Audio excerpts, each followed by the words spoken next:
up? Hey, everybody. Test. Checking. Hey. Hello. Welcome to Season 2, Episode 4 of Trek in the Valley. This is the non-encyclopedia Star Trek podcast where myself, Adam Ordal-Quinnell, and my buddy... Hey, how's it going? It's Al Hirt here. Discuss recaps of Star Trek the original series episodes, and we've got a doozy this week. Yeah, we basically just watch episodes though and recap them, say what we think, and just kind of, I don't know, try to piece something together out of it. We're just here. We're not gonna wiki stuff necessarily. We're just here to talk. We just drink some weed and then talk about Star Trek. And that's basically the whole thing. And honestly, a person likes it. So, not people yet, but we'll get there. So last week, before we get into this week, last week we did the Changeling. Oh, yeah, that was the robot, right? With the robot. And he goes, what is that? You're not perfect. I am not that Kirk. And the robot's like, ah. Yeah, he's not. You're not perfect. You were made by a human like me, by an organic, by a fucking parasite. And what was the name of the probe? I don't remember. Nomad. Oh, that's right. Nomad. Fantastic. Didn't that stand for something, or probably it was probably like I can't even guess. But yeah, so that was last week, and this week it is a classic episode of Star Trek: The Original Series. This kicked off a lot of stuff. This is episode 4 of season 2, Mirror, Mirror. So I actually have a love-hate relationship with Star Trek Mirror Universe because when I was rewatching Deep Space Nine, whenever they would get to a Mirror Universe episode, it's like, oh god, and it's like it's not going to advance the main story necessarily, and it's just it's like a filler episode. Yeah, or like a what if, and that didn't interest me as much back then as it does now. In this one, though, we were just talking that they don't resolve the issue at hand. It's just them getting back. Yeah, and we'll cover that. They really leave those poor Halkins. The Halkins. I guess in the Prime universe, the Halkins are fine. Yeah, they're just not going to give their dilithium to the Federation. But yeah, so this is episode Mirror, Mirror. The original air date was October 6th, 1967.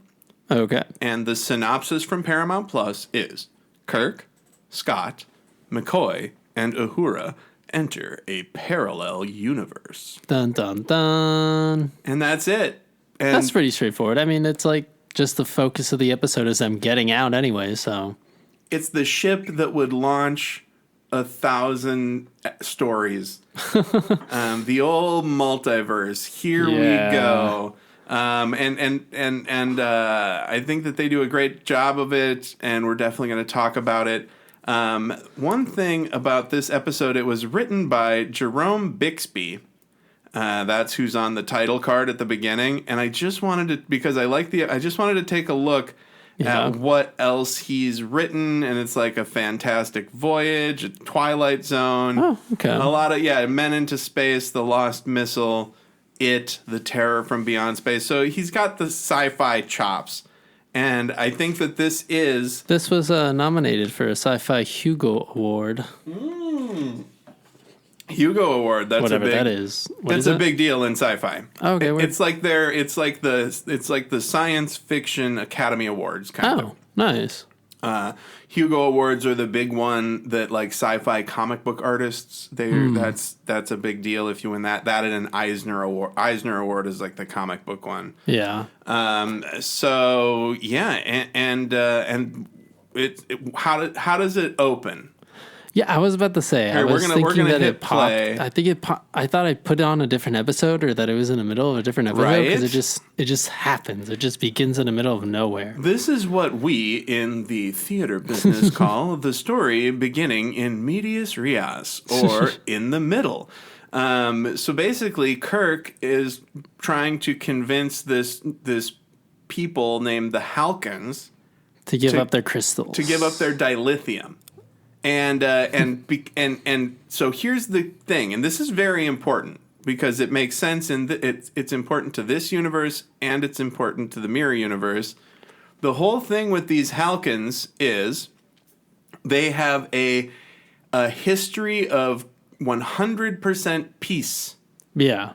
And they are not going to give their dilithium to any race that may use it to take a life ever in any way. Even if malice isn't the intent, even if it's for the gas to get there, so they say, and Kirk says, but you've looked at the Federation's records, you know that we're a benevolent organization. We're not going to hurt you taking those crystals. But the Halkans say, hey, that's today. Well, who's to say in the future you're not going to use the dilithium that we give you in some way to cause death? And he goes, look, there isn't even any a monetary incentive. We literally our religion does not let us permit you to fucking mine these crystals. We're going to die just to preserve this. So, well, and that's the thing. Kirk, obviously, I don't think the Federation would forcibly take the crystals, right? And then that's where this whole setup of the episode is, where, they're walking away, right? Because they got to beam back up to the ship because of the atmospheric thunderstorm or whatever. Oh, yeah. See, good right? eye. That's good how they build it Al. up. And as they're leaving, as they're leaving, that Halkian guy's like, well, I mean, you can just take the crystals from us. And Kirk's like, but we won't, though. And then they just leave. And he basically says, but we're not gonna. And put that in your pipe and smoke it, motherfucker. You'll be fine. Doesn't that tell you that we are benevolent if we don't just take them? That's the whole point of that. But the storm, so they beam up. Yep, and they get back. The storm causes a weird beaming situation. Spock and the transporter room guy are like, what the hell's going on? Kirk's and the crew's transporter signals going in and out. And then we get the amazing sequence of the sequence is so trippy. Exterior of the ship, and it shows them going to the Mirror universe. So the ship like flips. Yeah. And then they're like in the backwards evil Mirror universe. And they're just like, whoa, what? So immediately, they immediately get a big sig heil from everybody, and you see that they're in these gaudy uniforms that make them look like pirates. Yeah, and all have a golden sash, and you see that the insignia of the whatever organization they are is the Earth with a giant fucking sword through it. So clearly these people are assholes. Domination kind of deal. Honestly, give me a second here. So something I wanted to talk about the Halkans before we get into this, and I'm trying to have a good balance of my notes, and we're getting through the episode, but one thing that I wanted to talk about thematically with this is, so, do you think the Halkans have ever given anybody their dilithium? No. You know what I'm saying? They would have died. So, right? no, they would. What if they? So there's never been a peaceful race. You don't think that they've actually proven they're completely peaceful? That's what I'm saying. I wonder if that's ever worked, or if the Halkans just spend 100% of their time telling people no. Yeah. Maybe that's just the point, to preserve it. Or is Starfleet, is this their first contact with beings from another world? That's the only way it would make sense to me. But yeah, then flash forward to a minute and we see evil Spock has a beard. Yep, the beard. This was really shocking. It's fantastic. So we immediately find out that this place is a war culture. They say, hey, we're going to blast the Halkan cities for not giving us the dilithium. Kirk's like, what the fuck? Oh, really? Shit. And Spock is like, it's regrettable that the Halkans just chose suicide. And then, of course, we see... the punishment. Yeah, so the transporter guy apparently fucked up, and Spock is like, give me your agonizer. First off, everybody carries an agonizer. And why doesn't Spock just use his own agonizer on him? I don't know. Is your agonizer tailored? Is it like your iPod? It caters to your worst fears and pains. Yeah, so then he agonizes this motherfucker, and it cuts to the opening title. You didn't compensate for the ion storm. get over here. And he's like, I swear, Spock, I tried my best. And he kind of like shocks him, tases him with it. Yeah, that's what and then we get more agony stuff later. And so here's Kirk is doing his captain's log where he says things have changed subtly in the ship. He talks about how brutal and savage it is. And then like now I'm gonna call him the away team from the Prime universe. That's Kirk and Bones and Uhura, and they just start sig-heiling people in the hallway. Kirk and Bones and Uhura and Scotty, and they figure out what happened. Hey, we're clearly in like there's some kind of thing that happened. We're in a different coexisting on ours and another. They're just looking at everything, but it's all backwards, right? It's different, and then but Bones says this one acid burn is the same as it was, so things are different but the same as well. And they say, hey, our counterparts must be on the other ship, and we don't see them for a while, but we'll get to that. It's fucking awesome and hilarious. And so basically Kirk figures it out. And then they use the computer to they ask the computer to look into if that's possible. And to get back, to re-imitate the storm. Yep. And they say we got to take a look at the library because we got to figure out what the fuck's going on in this society. And Uhura shows up on the bridge, and we see evil Sulu and evil Chekhov. Skeevy. I would say more evil Chekhov.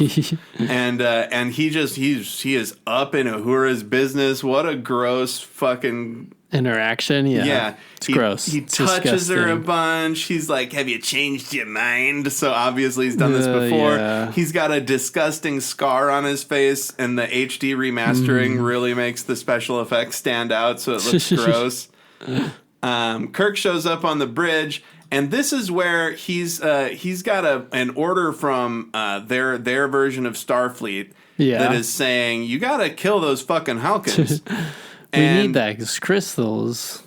And there's a hilarious scene where Scotty is trying to get access to the engineering. Yes, this part's awful. And he goes, and the engineering guy's like, I got to ask security officer Sulu. And he's like, captain's orders. And he goes, no, we have to ask Sulu. And Scotty goes, never mind, I'm gonna go look somewhere else. I'm just gonna go. God, it's funny though that Sulu's a security captain, and just takes over all of it. This sequence on the bridge is great. What's happening here is everybody knows that Kirk needs to kill the Halkins, and they've got a target lock on one of the cities, and the planet is rotating. And you would think the whole episode would be about him like leading up to this, but it's like, nope, immediately he's on the bridge, their guns are loaded, and then they're just like, okay, let's get ready to fire. And Kirk's like, no. And Spock goes, but command procedures dictates that we provide the customary example. Basically, we've got to fuck these people up, or else everybody else will think that they can just treat us like little punk bitches. And then Kirk tells him, I have my reasons, and they'll become known to you in time if I should see fit. Yeah, he's like, shut up, Spock. And is this I have my methods. Is this where Kirk gives so this is where Kirk gives Uhura, call them. And then Spock's like, why are we calling them? And Spock is like, what are you doing? Yeah. And then they get the Halkins on the horn. And it's hilarious. I love the Mirror Universe Halkin guy. Oh, yeah. Like, look how haggard and just like clearly these Halkins have been fucked with in the Mirror Universe way more than the ones in the Alpha or in the Prime Universe. He just bags under his eyes. He's just exhausted, been terrified or terrorized by the Terran people or whatever that are trying to get his dilithium. And he's just saying, look, you're going to have to fucking kill us and take it. And Kirk gives them 12 hours, which Spock thinks is fucked up. Oh, of course. But I was like, Kirk is just the master of just delaying stuff. Yeah, he's pretty smart at that. He's Kirk. He's James T. Corbomite maneuver Kirk. Yeah, seriously, that's what I was feeling from this. So he and the Halkin guy is just so stressed. He's like, "Look, man, you could give us 12 hours. You give us 12 days. You give us 12 fucking years. We're not going to give you the. You have to kill us and take it." And here's what I don't understand: like, why don't they just go down there and just take it? Like, why you got to kill him first? Like, why not just isn't push him blowing up? Up the planet going to blow up the crystals too? Or that's just it just makes more, and that's what Kirk appeals to the logic at the end when he's like giving Spock his big speech about logic and how it would be. Yeah. And that kind of makes sense. It would be more logical for them to just go down there and fuck with the Halkans. Well, just and seeing take that, just seeing that priest like plead though, and just asking and telling him like, look, it really doesn't matter. I was just emphasizing in my head like, oh well, yeah, they really aren't gonna give them up in both universes, even in the mirror one. So this is you're pretty much at the end here. And like, there's no way they were gonna fuck them up. I just wanted to see how Kirk gets out of it. Yeah, but it's more, then the focus kind of shifts here as soon as why does he end up going into the elevator? Well, he's going to meet, so Kirk is just finished befuddling everybody with his take on the Halkan situation. Yeah, 12 hours, don't worry about it, I'll be right back. And he gets in the turbo lift to go down to his quarters, and he tells Uhura, hey, meet me down in my quarters in a few minutes and bring Bones and Scotty with you. Yeah. And when he gets on the turbo lift, Chekhov presses some buttons on a console and then jumps in the turbo lift with Captain Kirk. He's like, hey. And Chekhov looks like he's up to fucking something. And we find out what when he gets Kirk slammed in the face. This is such a funny shot because Kirk opens the turbo lift and you see it from outside the turbo lift. The turbo lift just opens and kablamo! Kirk gets fucking palm struck. You just see an arm come out of nowhere. And he gets palm struck directly in the face, and he had a little fake blood packet in his mouth or something. And it's just like how it works. It's such a great little shot. And this is where we find out how savage this mirror universe truly is. No, and at first I was thinking like, oh shit, they already know they're from a different universe and they got caught. Like, oh wow, this is really fast. Nope. And then nope. It turns out the way you get promoted in this universe, murdering people, is everybody's got their own cronies, their own like security, this their seems own like gangs, the real life though. And they basically assassinate their superiors to have everybody move up in the ranks. And Spock has an interesting relationship with this because he doesn't want to move up. So he's hoping that Kirk stays alive, and there's even one of Chekhov's boys that helped rough Kirk up is like he turns on the guys and kills them to save Kirk, and then Kirk's like, you were smart, getting on the winning team, and then Kirk slaps his fucking face. You're not gonna be a captain on shit. You're not gonna be a captain. The guy says, I could make captain someday, and Kirk punches him and says, you're not gonna be captain on my ship. Yeah. So then, of course, Kirk reports back to the away team that, hey, this place is fucking crazy. I just had to kick Chekhov's ass on the way up here. And I just had to send. Oh, and we've got to mention that. Oh, they say too. They say that when Kirk's security people show up and he's like, thanks for fucking finally showing up. This guy tried to kill me. They go, do you want us to take him to the agonizer for the standard or to the booth for the standard procedure? And Kirk just goes, yeah, the booth, whatever. And doesn't ask questions about what that is. No, and the other thing I was going to mention too, when they get back with the away team, I forget what Scotty says, but Bones is like, I went to the hospital and it's like a fucking hell chamber in there. 2 of my interns were just trying to like torture this guy to see how much pain it took before the guy passed out. It was fucking awful. And That's I was like, awesome. Whoa, why didn't we see that? Well, exactly. There's a much more brutal alternate episode. But Scotty basically mentioned something to you where he's like, it's all fucked, this whole ship.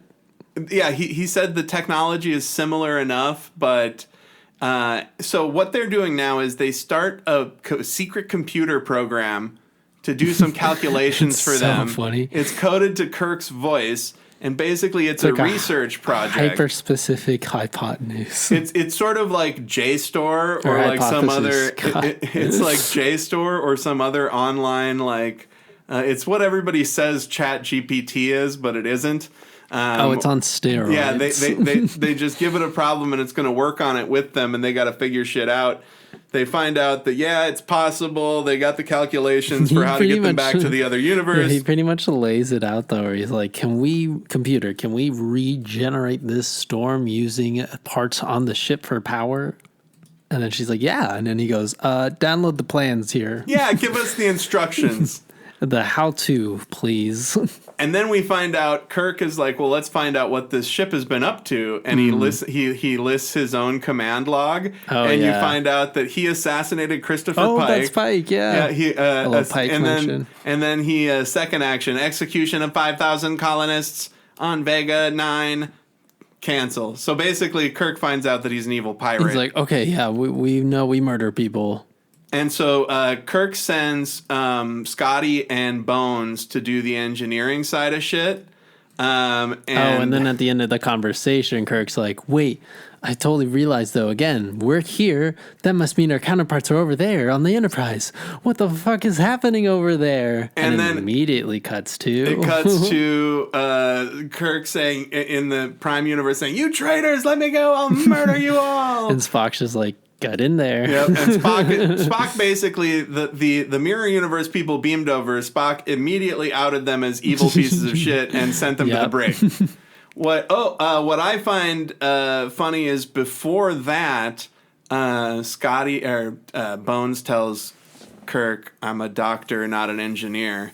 When he tells him to go work with Scotty, and he's like, "You're an engineer today, motherfucker. Get down there." And Scotty's like, god damn it. They're both like, god damn it. I don't want to fucking do this, but we're here. We're stuck. We got to figure this out. Right now, we've got up on the screen a still from when Mirror Universe Kirk is yelling at Spock through the door of the brig, and one of the things he says is, "Where's your beard?" Like he's like, "What happened to your beard? What are we wearing? What is going on?" And Spock's just like, "This is really interesting." He just immediately figures it out. Yep, and Kirk's trying to wheel and deal. Kirk says, "What is it that will buy you? Power? Women, money?" And he's like, fascinating. Yeah, we get a good old fashioned fascinating. And then we cut back to the Mirror Universe where Beardo Spock is like, "Hey, I'm glad you didn't die, Captain, because I don't want to be the fucking captain." And he knows that basically Spock's whole deal is Spock is like, "Look, if you keep fucking around with this confusing, inexplicable behavior, they're going to go after you." Yeah. Starfleet's going to make me kill you. Yeah. And I'm the captain, and I don't want that. It isn't logical for me to want to have a target on my back. And Kirk keeps telling him it's not his concern, but Spock is like, "It is, though, because I would have to deal with the fallout." And Kirk's like, "I got this. I'll be okay." They go back and forth, and they confine Chekhov to quarters. And you find out what the agonizer is. It's a booth where you go in and you get your crazy. Basically, shocks your junk, and it looks like he's shifting though in between those universes. The way the CG is. Yes. Oh, it's yeah. So crazy. That's kind of funny. What if it is? That's how it agonizes you. Yeah. It flutters you between universes. There's a great shot of Scotty sneaking around in engineering with Bones, and where they're in like this little room that has a cage that looks out over engineering. They've used that set before. Yeah, I fucking love it. You see a bigger, you see how wide it is and how large the whole set is. Yep. They're using more of the space. This season's like gotten bigger in terms of costumes. Turned it up a little bit. Sets. Yeah, it's really impressive, especially the one after this, but.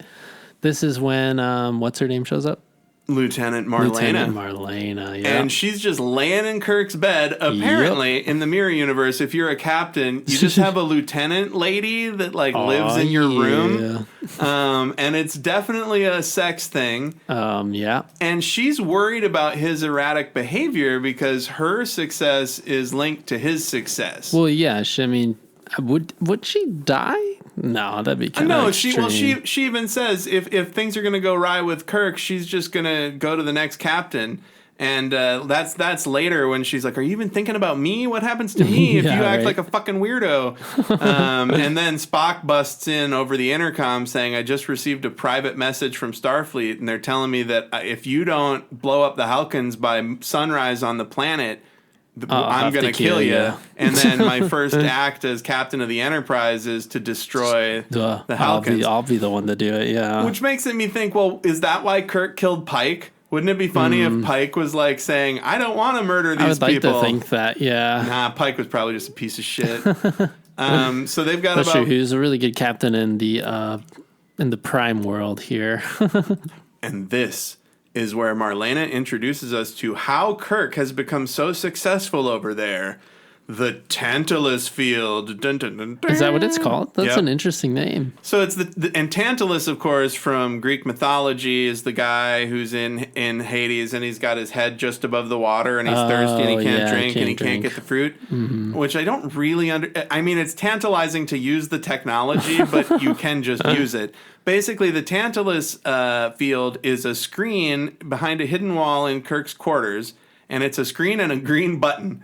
And you just say who you want to look at on the screen, and then it shows you where they are. Where you point it. Oh yeah, yep. There are 2 knobs. Fair enough. But there's got to be some targeting. The point is, you can just show whoever you want on the screen, and then press a little green button, and it just kills them instantly. But it's like, do they know where they go? It's kind of like the whole like Greek god thing where they've just disappeared into space into ashes. It's pretty fucked up, though. Yeah. They just poof. And disappear. Of course, Kirk, it's like a be gone button. And she's like, I could just push it right now and kill him. And Kirk's like, no, not yet. We got to figure this out. So now we know that this Kirk has god powers, basically. And he's working with Scotty to get them out of there. And Spock is listening in on their communications. Yeah. So Spock hears the away team discussing their plan. And then Sulu is listening in on Spock. So here's how this works. Spock is listening in on the away team. Right. And then Sulu is listening in on Spock, listening in on the away team. Or something. And then Radioception. Exactly. Yes, like Inception, that movie that you've loved so goddamn much, everybody. And so basically Sulu's being a little biatch. He's like, hey, we better take the captain out because, his enemies disappear and et cetera, et cetera. He must have a Tantalus field of some sort. And he's like, well, I mean, Spock it wouldn't be such a bad idea to be Captain Spock. Spock does. Still like, no. Spock threatens to sick his cronies on Sulu, and he says some of them are Vulcans. Sulu's like, oh my god, no. Okay. And that shuts him up. And then we see that Marlena has just changed into like a flowing robe with a bathing suit underneath it. Yeah, it's Starfleet. What is it? Starfleet orders your procedures. This is how. Excuse me. This is how we find out. This is how we find out that why it's so hard for women over here. And it's pretty hilariously gross. Like, they have to be, like, enthralled to a captain to have any upward mobility. Yeah, it's pretty nasty. And it's giving me the vibes that the Apollo episode did, where, like, women are subservient and all that. Oh, yeah. They definitely remind you how subjugated women are in this show. And, yeah, seriously. And then it's also kind of is a mirror of, aren't the women kind of subjugated in the Prime universe too, just not as much? So I think find that's that kind of probably interesting. What it is, yeah. And she even asks to be transferred. She's like, look, if you're just going to be fucking weird, just put me on a different ship and I can start over. This whole thing is... And it's funny too how she was just like, wow, no one's like actually kissed me like that before. You're not the real Kirk. And it was like, oh, okay. Yeah, it's kind of like she's on to him because the other Kirk kisses me like he doesn't really give a shit about me. Shall I activate the Tantalus? Yeah, in my notes, it says Sulu is a little fucker. He's such a weirdo in this episode. But I mean, that's just a testament to his acting. Yeah, and Kirk has a great line when he sees Marlena in her robe. He says, I've never seen perfection, but no woman could come closer to it. Dang. He's such a goofball. She's a 10. And then she's a 10. She is. She's a Betazoid 10. And then Kirk is basically, they're all doing the plan now. They've got Uhura's got to distract Sulu because when they get the power, it'll trigger a thing on Sulu's console.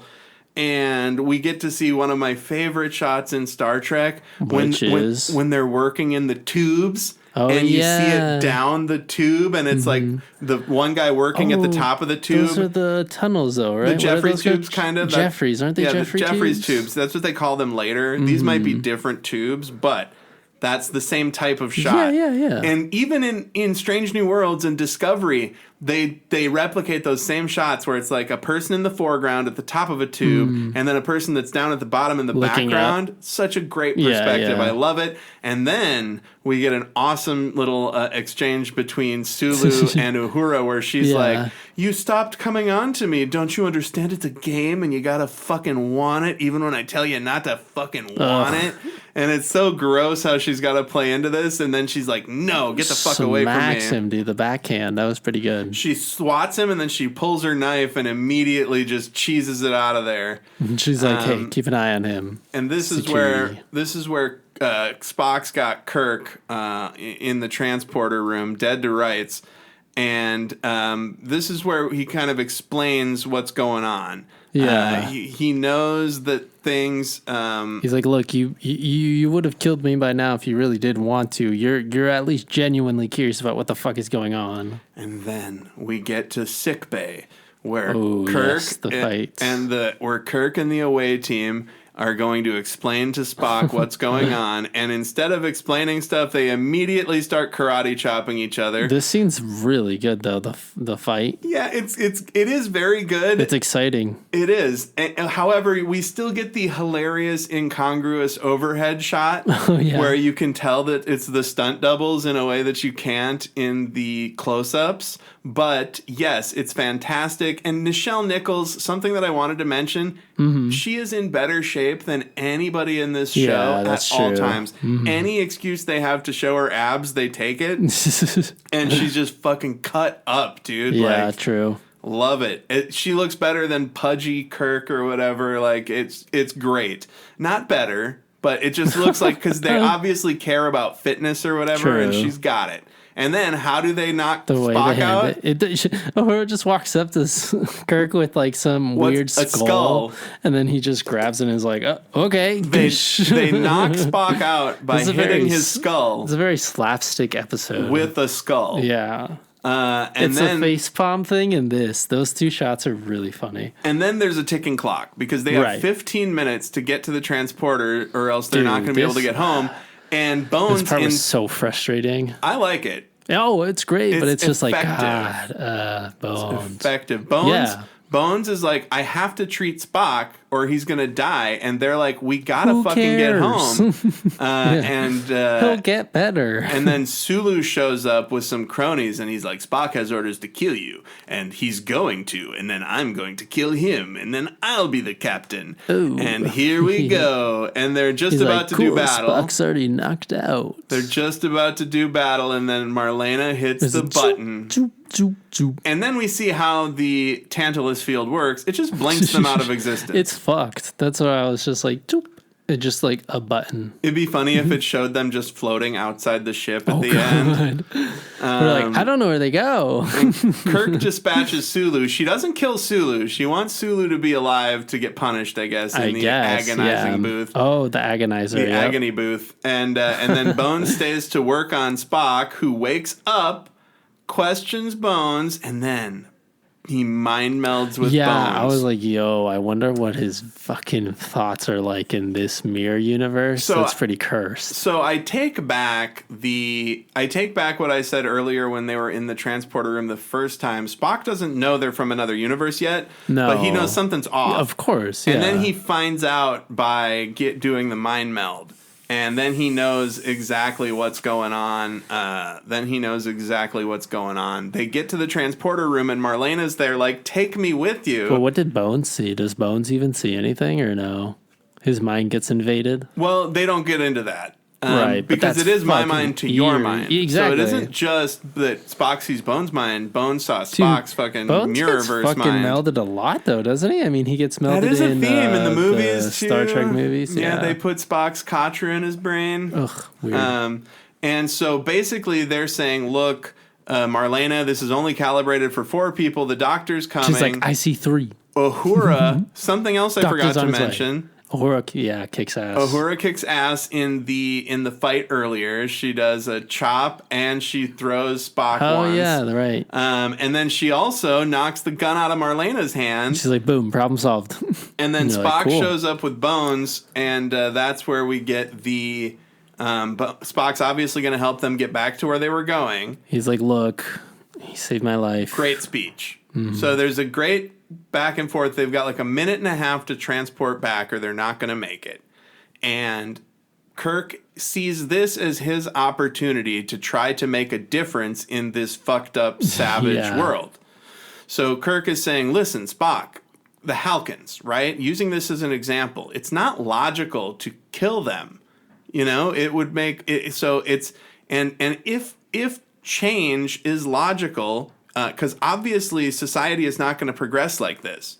So it would be logical to change. And if you know that change would be logical, wouldn't it logically dictate that you should be part of that change? And Spock is like, one man can't make a difference. And Kirk is like, no, but you can make a difference today on this ship.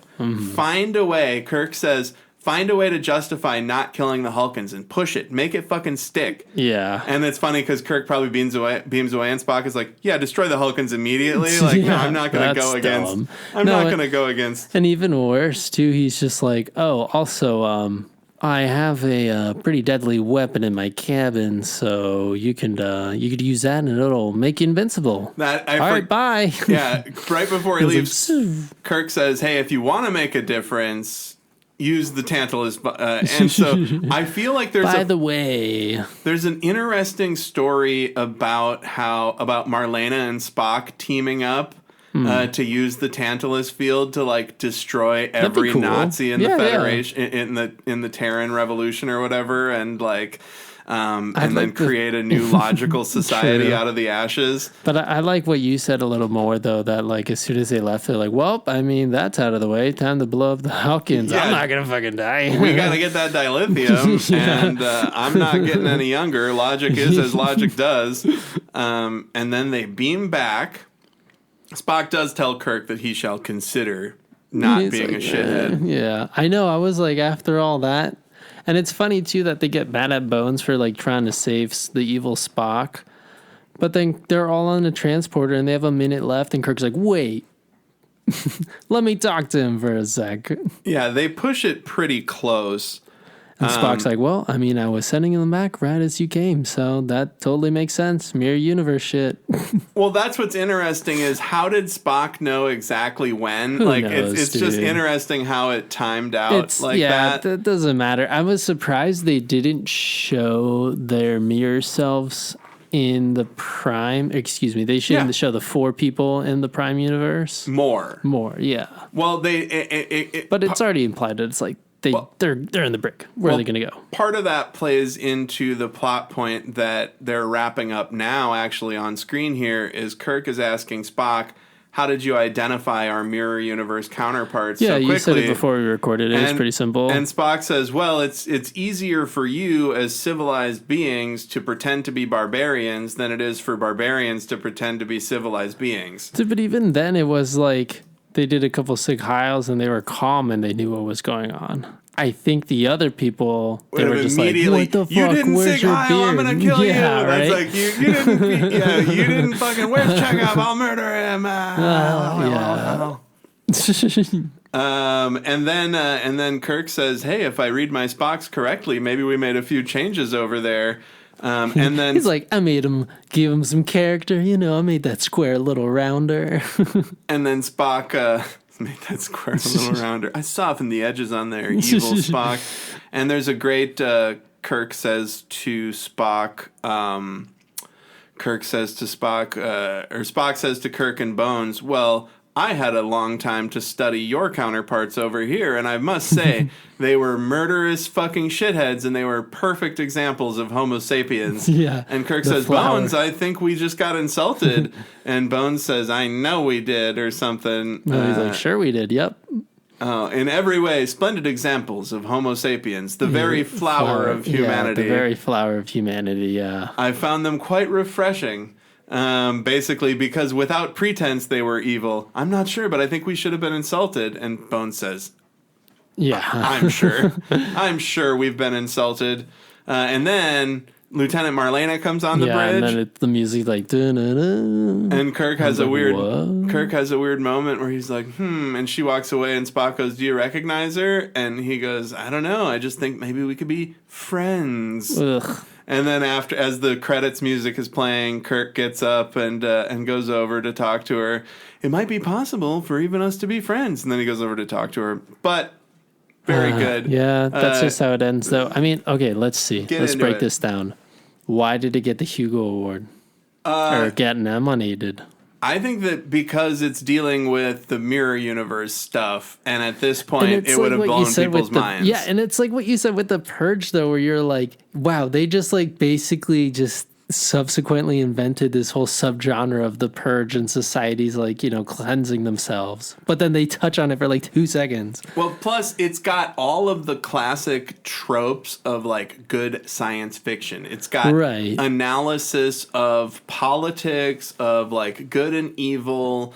It exactly, I think it creates that line. Very clearly defined good people and bad people. You know, it's just, it's core sci-fi shit. I think why you have beef with it, though, and why some people have beef with like multiverse BS is that it's like, oh, it's them, but they're evil. You know, it's like, oh, but they do evil stuff instead of good stuff, and everything's backwards. Yeah, it's like that joke from Futurama where the alternate universe, universe 1 Farnsworth is like, and every time there's an alternate universe, it's invariably populated by evil counterparts. Yeah, and it's just Leela's like, funny. Leela's like, they're not my friends aren't evil, but don't be confused, they are jerks. But it is pretty interesting how they started all that and kicked it off. I mean, there's probably tales of multiverses. In fact, I know there are like before this, right? Like, for sure. Because there was this writer from South America named Borges who wrote about, he had a book, a short story called The Garden of Forking Paths that's about this book. He's basically like a more academic Lovecraft without as much like monster stuff. Like so The Garden of Forking Paths is like this book, right? And in it is every possible outcome of every decision. And it creates all of these alternate realities where like you made a decision and what if it was like this or like this or like this. And it affects like various like lines of time and whatever and dealing with that. But I think what this episode does so well is it translates that idea for some guy in 1967 watching a TV show, watching a science fiction show. Dude, space travel was fucking crazy to them, let alone multiple universes. And like, how would you even talk about this with anyone? It's very clearly drawn. It's like Spock's got a beard in the evil one, and he doesn't have a beard in the other one. It's like this one's got a sword through the earth, so that's like bad. So I think. What you were saying I just wanted to extend on what you were saying with this episode, though. What it does so well is that you're right. It does delve into it of like, why are they evil? Should they even give a shit? And then his whole argument with Spock saying like, well, if you're going to destroy them, you're eventually going to destroy yourselves anyway. So like, wouldn't it be to the benefit of not destroying your empire to like let these people go? Isn't it logical It's so weird that they even bother to do that. Logical to do peace, you know? Yeah. It makes more sense. And one thing that it's very heady. I'm glad we didn't stop this conversation without discussing this. They never explain what happened with the Hulkans in the Federation. Right? I know. It was normally they would cut to the Kirk coming back with what he's learned in the mirror universe and being like, with the knowledge I've learned, I've gone through these trials, I've come back heroic and triumphant, and I've learned the thing that I have to tell these people to get their dilithium. Because that's how like stories are supposed to work. It starts, his goal at the beginning of the story is to get the dilithium. Yep. Right? And so that needs to be resolved at the end. The ion storm's in their way. That's why they leave. They make it, I mean, he was going to come back and talk to them. Exactly. That's the thing. It's fucking crazy that they just leave that hanging and you definitely don't find out what Spock decides, and I'm cool with that. Yeah, I don't care about that. Yeah, but they absolutely needed to resolve if the Halkans gave their dilithium to the Federation. Like, I thought the whole thing was Kirk would go to the mirror universe and come back, and with having grown as a person from experiencing that, he could like relate. Either leave them alone, or B, relate to them. Or maybe he just decided it's not worth it. I'm going to leave them alone because we're not those people. Look but how we terrible might be. they are. We have potential. Mm-hmm. We have the potential to be those terrible people. I mean, but I don't think in the 1960s people were thinking about that, right? I feel like this felt like... They were nuclear war, true. yeah. But I felt this script felt like they had a good start, right? With what you were saying. I'm sure they meant to end it like that. But by the end, they were like, "Oh shit, this script's due in 3 days. We got to finish this." It's huge, and we're dealing with so much stuff, and it looks like just getting them back has to be enough resolution. Yeah, okay, see, maybe because I was about to say the only complaint that I had was maybe the middle chunk of the episode. Like, we get it, with the Marlena lady, she likes Kirk. We get that, like. Maybe that could have just been a little chopped for maybe more. They could have totally replaced Marlena showing up on the bridge at the end with them resolving the actual story of the Halkins. Even that, seriously. All you would have had to say is Kirk.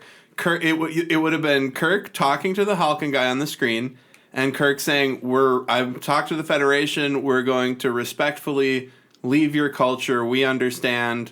How it could look that you couldn't necessarily trust us. Yeah. And that right? would have been like, oh, maybe we'll have to just earn your trust. That would have been so much. Yeah, we're going to leave a couple of we're going to leave a Starfleet outpost here to give you updates on how good we are. That's true. But I mean, I think to him and to me, I don't know, maybe some people in the audience too, the matter was resolved when Kirk is in the mirror universe and they're pleading with him, the Halkians, of like, yo, we're not gonna give him up. It's over. Yeah, so he comes back and he knows, hey, if they wouldn't give in to those ruthless bastards, they're definitely not gonna give in to us. But I don't know, maybe a line or two to acknowledge what the fuck happened would have been nice. I think that might have been it. Otherwise, yeah, you're right. It's cool that they just dive into those issues. They don't just leave it, open, right? I do like that Spock in the Mirror universe kept trying to, just like Spock in the Prime universe would support Kirk and try and help him. Mm-hmm. The Spock over there was trying to get Kirk to make the right decision the whole time. He was explaining to him, no, you should keep him in the agonizer booth. You've got to kill these people, or...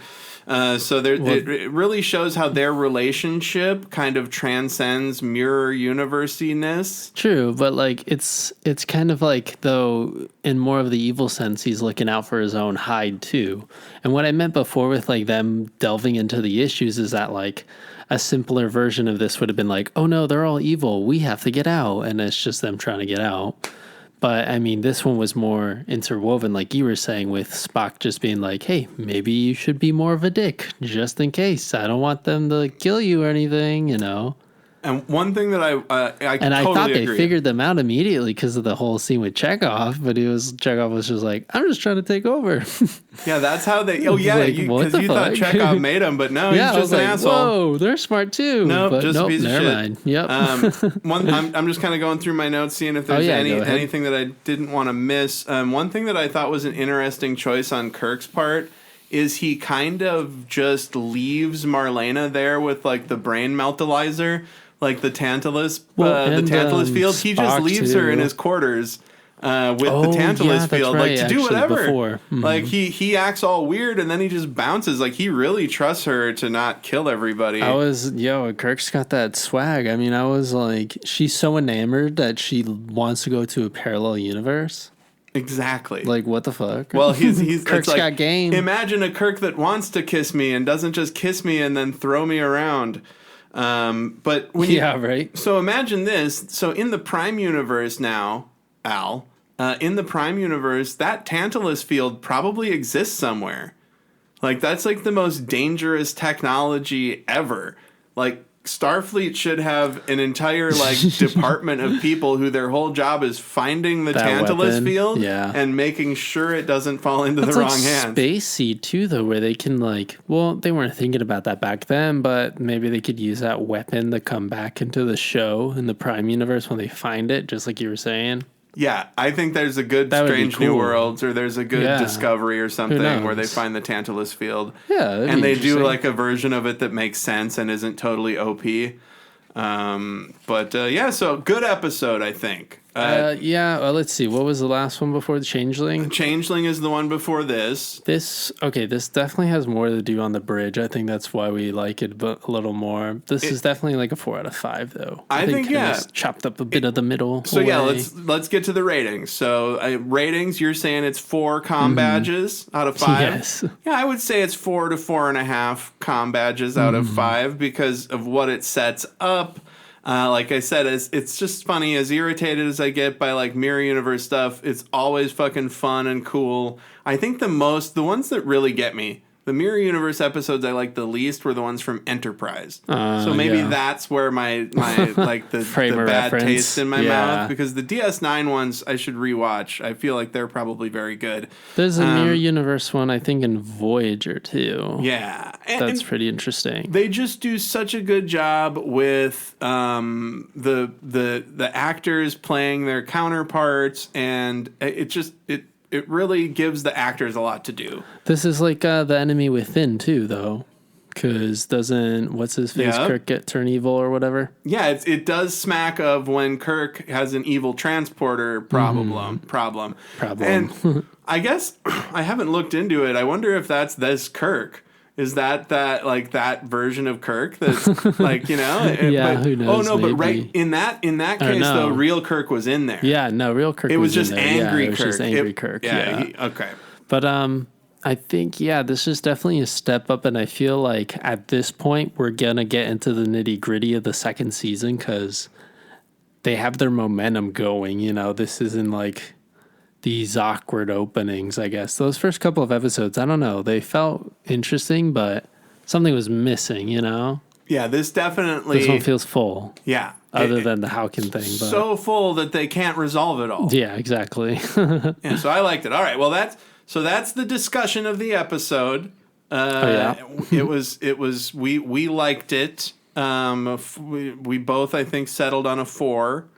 Because we're doing ratings this season. Yeah, we're trying to like organize some of our thoughts here. We want to make sure that we're not just talking about what's happening on screen, but we appreciate you. Al, what do you have to recommend to the good people? Let's see. Oh, I mean, it's kind of crazy because in terms of pop culture, the 2000s are kind of back because apparently NSYNC is getting back together. They're doing a single for some animated movie, and then this singer Ashanti, she's getting back with the rapper Nelly. Oh, yeah, Ashanti and I was just like, Nelly. What's going on? This is so strange. And is any of the music out yet? No, nothing yet. But they did. Timbaland and Justin Timberlake and Nelly Furtado had a single. But it was like Nelly Furtado. Wow, I know, right? I mean, she got like back a bird. She got back into the wave. Wanna fly away? Because what was it? Promiscuous is making the rounds again too. Oh. I know, it's really interesting how like pop culture and all that kind of repeats itself because of TikToks and all that. Yeah, it's cyclical. Cyclical. Let's see. Electronic music, though. This guy, RL Grime, he usually makes like a lot of trap and stuff. But I get it. It's really, it's so I get good. the reference, RL Grime. Yeah, he actually does Halloween. He used to do, I don't know if he's still doing them, but he did Halloween mixes, right? Yeah. And R.L. Stein ended up doing the introductions for like all of them. It was fucking amazing. Well, for most of them. R.L. Stein's a good guy. He has Tony Hawk do one. He has like... R.L. Stein is a good dude. It's awesome. But anyways, that album was pretty good because it's like he's doing more house music and stuff. And then this one song that I thought was going to be this crazy like trap drop, it ended up just being like happy hardcore music. And I was like, what's going on? Like, this is crazy that... people are kind of they're turning away from like the stereotypical sounds and like we're turning more to European stuff with like two-step and like drum and bass and like heavier dubstep. So it's a weird time. James Blake has new music. Rad. RL Grime. And yeah, that's pretty much it. Yeah, the big one's RL Grime. That's what I'd say. It's called Play, the album. It's just Play. Play by RL Grime. I recently started watching A Discovery of Witches, which is a show that is on AMC Plus. I don't know if it's still on it. It's on Max now. Yeah. So that's where I'm watching it. But it's basically this the age-old, hey, witches and demons and vampires exist, but it's not like how the mythology always had it. And they're struggling for power, and it's got a bunch of character actors from everything that I like Doctor Who and fucking whatever else. It's basically like Doctor Who type stories, but it's like fantasy Doctor Who-y, but with an American budget. And it's just good. And it's like romancy. It's like it's basically like a more adult, like it's like Twilight, but they're adults instead of teens. Okay. But it's good. A discovery of witches on AMC Plus. Discovery of Witches or Max. And I hate, and keep in mind we we absolutely support the strike. I think that during the strike, folks like me and you listening out there who are not in the unions, we still got to watch stuff, because when they do get that viewership data, which is all that they really fucking want, we need once, it though. Once they get that viewership data, and so it'll be important that during the strike we show that those people have fucking value. True. And but yeah, so we stand with the WGA and SAG, AFTRA, and yeah. Wagged the finger though to Drew Barrymore. She stopped. So she did. Drew Barrymore was going to bring her show back. Oh, thank God. And but then still. She decided not to, and it's like, that's bullying that works. Yay! Yeah, so we'll end on a happy note. Drew Barrymore decided not to be a complete fucking shithead. Yeah, what's the next episode though? It's the apple, right? The apple. That's super simple for what ends up happening. And they really only discuss what that means at the end. But so this was us talking about Mirror Mirror. Thanks for listening. Thank you so much, guys. And just do the stuff that the bumper suggests. Thank you. Bye. Bye. Trek in the Valley is executive produced by Adam Ordall Quinnell and Al Hirt. Theme song by Al Hirt. Recorded by Adam. Mixed and edited by Al. Check the show notes for our socials, and you can email the pod at trekinthevalley, all one word, @gmail.com. Like, subscribe, review, and always explore strange new fucking worlds.